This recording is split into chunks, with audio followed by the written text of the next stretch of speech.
Hey guys, so today I'm back with a review of the new Chanel foundation. Now I used to do these videos quite a lot when the new Chanel foundations came out, but I haven't done one for the past couple of releases.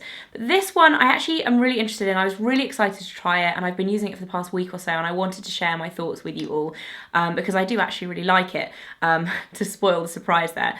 So it's called the Healthy Glow Gel Touch Foundation. It's part of the Le Beige range and it is a cushion foundation, which as far as I'm aware is a first for Chanel.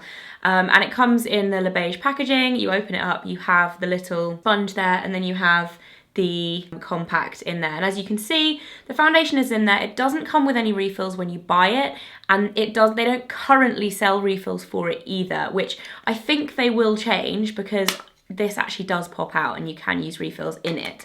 So as far as I'm aware at the moment, they don't sell these separately to refill the compacts, which a lot of brands do, and they're cheaper and it's obviously more eco-friendly, but I'm sure they will probably start doing that at some point. So moving on to the texture, I am actually wearing it today and I'm going to insert some close-ups as I'm talking about it so you guys can see me applying it. It's a really interesting textured foundation. It's very, very light, it's very watery. I think it's something like 50% water, the composition of it, so it's really light. It feels very cooling and refreshing on the skin, and it is formulated with hyaluronic acid as well, which is really moisturizing, so it just helps your skin to look kind of plumped and dewy and gorgeous. It does have a light coverage on the first application, but it is buildable, so you can build it up to a good medium coverage. And while I would say this wouldn't be my go-to foundation for going out or necessarily for filming normally, it's definitely like a really good everyday foundation. The finish on it is just beautiful. It's super smooth on the skin. The application is very smooth. I've applied it using the little sponge that comes with it, just so you guys can see that. But I would also use this with a brush as well. It would work really nicely with a kind of more densely packed brush. You kind of buff it into the skin. It definitely gives you that kind of gorgeous, naturally glowing skin finish. You would want to powder your T-zone. If you get an oily T-zone, you would 100% want to use powder because it is it's not like dewy, but it is fairly kind of fresh looking on its finish. And the one thing that I find really interesting about it is the cushion is totally different to any other cushion that I've kind of experienced. So it's kind of like when you push it, it's almost like pressing like a deflated balloon or something. It's like really strange and squishy, but at the same time, it works really, really well. And you can definitely tell that it is like a gel texture when you're applying it. It's very, very light and kind of cooling, like I said before. It has SPF 25, so if you do want to wear it as your day-to-day foundation, it would 100% work for that. And it also works really well for a compact to take in your handbag or for traveling or whatever, because it's perfect for kind of touching up on the go. In terms of longevity, it's not like the longest lasting foundation out there. You definitely need to touch it up throughout the day, but again, because it is in a compact with a mirror and everything, it's really easy to do that on the go, and it is a nice foundation if you want to just look really fresh and naturally kind of glowing. It's one of those foundations that looks very, very natural on the skin, and if you do have any major concerns, major redness or acne, you probably wouldn't like this because it doesn't have high enough coverage.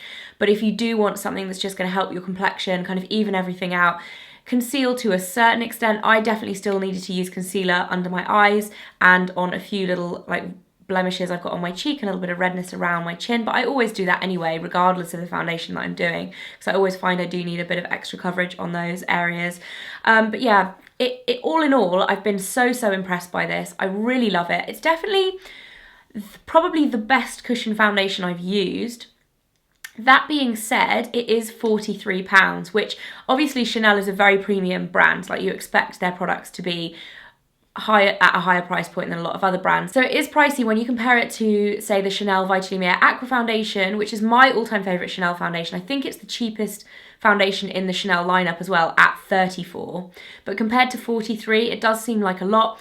And when you're comparing it to other cushion foundations as well, the L'Oreal and the Maybelline ones are very, very good. So if you aren't looking to invest a lot of money into a cushion foundation, I would 100% recommend the L'Oreal and the Maybelline ones over splashing your cash on one of these. Or if you just want to try one for the first time, you're not sure if you'll like the kind of application process and things like that, maybe it's best to try those first. But for me, I actually really like this. I would definitely repurchase it when I run out. I don't know from experience because I haven't used up the whole thing yet, obviously, but I can imagine this does run out a little bit faster as well, because in my experience, cushion foundations do run out a little bit faster.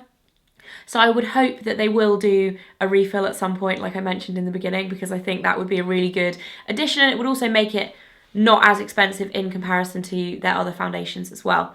But all in all, I really, really love this. I love the way it looks on my skin. It's a really good level of coverage for me for every day. I really adore the texture. I think it's very, very unique and it goes onto my skin beautifully. In terms of shades, it comes in 9 shades, which for a brand like Chanel, who often do kind of limited shade runs, is pretty good, but it doesn't go super, super dark. I do think it's quite good on the pale front because it's slightly paler, skews slightly paler in comparison to the other foundations, but it definitely doesn't go super, super dark. That is all for my review of the new Chanel Gel Touch foundation. It has a lot of names. I'm just gonna call it Gel Touch because I think that's easier, and you all know what I'm talking about. I hope to see you guys again very soon, and I hope you guys like this video. Let me know in the comments below if any of you have bought this and tried it, or if you're thinking about it, what you think, and I'll speak to you soon. Bye guys.